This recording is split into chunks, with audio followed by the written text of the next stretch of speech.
자, 정치권의 또 다른 소식 하나를 더 짚어볼까요? 장예찬 국민의힘 청년 최고위원이 더불어민주당의 오선 중진 안민석 의원의 아들의 학교 폭력 의혹을 제기했습니다. 자, 장예찬 최고의 목소리가 준비되어 있습니다. 직접 들어보시죠. 더불어민주당 안민석 의원의 아들로부터 학폭을 당했다는 피해자의 호소문을 접하게 되었습니다. 졸업생이라고 밝힌 여성이 인터넷에 학폭, 집단 괴롭힘 폭로와 사과 요청하는 글을 올린 게 발견이 된 것인데요.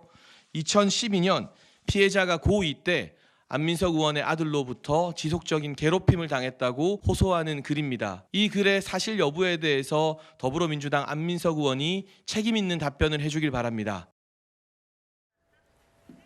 적인 사과가 필요하다고 봅니다. 본인에게 책임을 물어야죠. 전체적인 글을 어제 읽어보니까 도대체 좀 애매해요. 이런 이야기가 야당 최고위원회에서 다룰 이야기는 아니었다고 보고요. 그럼에도 불구하고 본인이 좀 해야 되겠다고 싶으면은 좀 사실 확인을 좀 신중하게 했어야 됐다고 생각합니다. 제가 사실 확인해 보니까 제 아들 학폭은 없었던 것으로 확인했습니다. 자, 그러니까 안민석 의원 같은 경우는 내 아들의 학교 폭력 의혹을 장예찬 최고가 얘기를 했는데 법적 책임을 져야 할 것입니다. 어떠한 확인도 없이 한 사람을 학폭 가해자로 지목한 건 대단히 무책임한 행위입니다. 장예찬 최고도 또 가만히 있지 않았어요.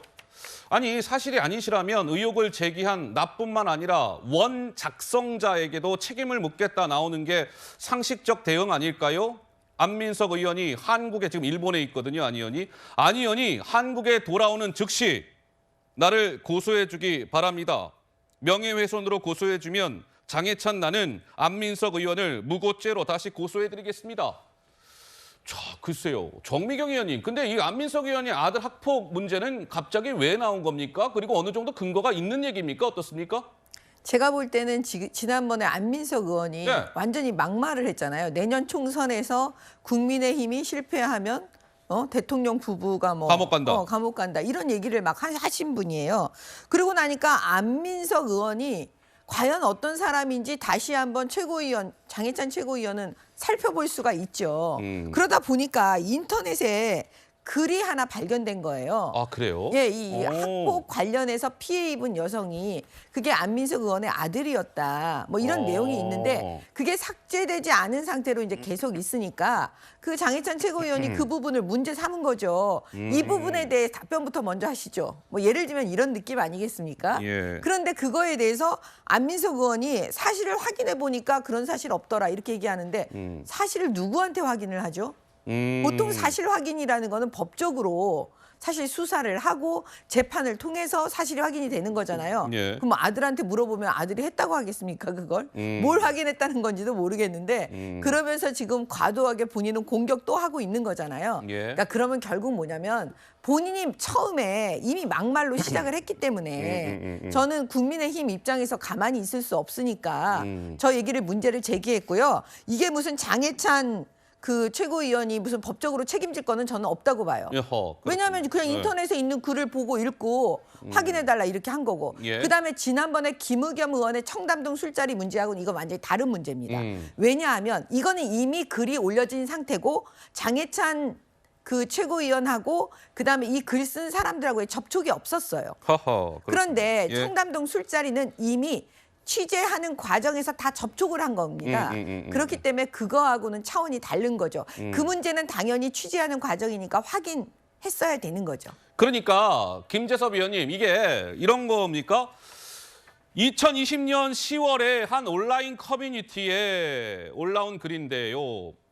2012년 고등학교 2학년 시절 같은 학교에 다니던 안민석 의원의 아들로부터 내가 괴롭힘을 당했다라고 주장하는 글이 올라왔고, 안 의원의 아들이 자신과 남자친구의 데이트 장면을 몰래 촬영했고 이를 단체 카톡방에 유포했고 다툼 과정에서 욕설을 했다.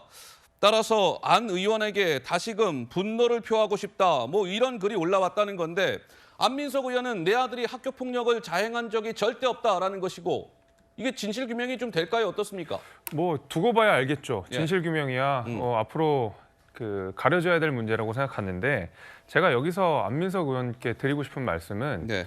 민주당에서 가장 음모론을 또 제기를 많이 하는 분이 안민석 의원 아니겠습니까? 아하. 이제 사실관계를 전혀 살피지 않고 일단 질러보자 하고 질렀던 내용들 가운데서 제가 기억나는 게 굉장히 많습니다. 뭐 국민들 익히 알고 계시는 뭐 최순실 씨가 300조를 어디 감춰놨다라는 얘기, 또 과거에 뭐 윤지호 씨가 마치 의인처럼 이렇게 추앙을 했다가 또 해외로 도피를 했던 내용들, 이런 내용들을 쭉 생각해 보면 얼마나 터무니없는 음모론이 정치적으로 어떤 민주주의를 훼손하고 또 한 정치인 개인을 뭐 폄훼할 수 있고 여러 가지 그 부작용들을 본인이 가장 잘 알 겁니다. 예. 근데 장해찬 최고가 제기한 이거는 그런 음모론도 아니고 어떤 근거가 없었던 얘기도 아니고 인터넷에 있었던 얘기고 실제로 어느 같은 학교를 다녔던 학생이라고 추정되는 분이 직접 올린 내용들이거든요. 물론 여기에 진실 여부는 우리가 가려야 되겠지만은 예.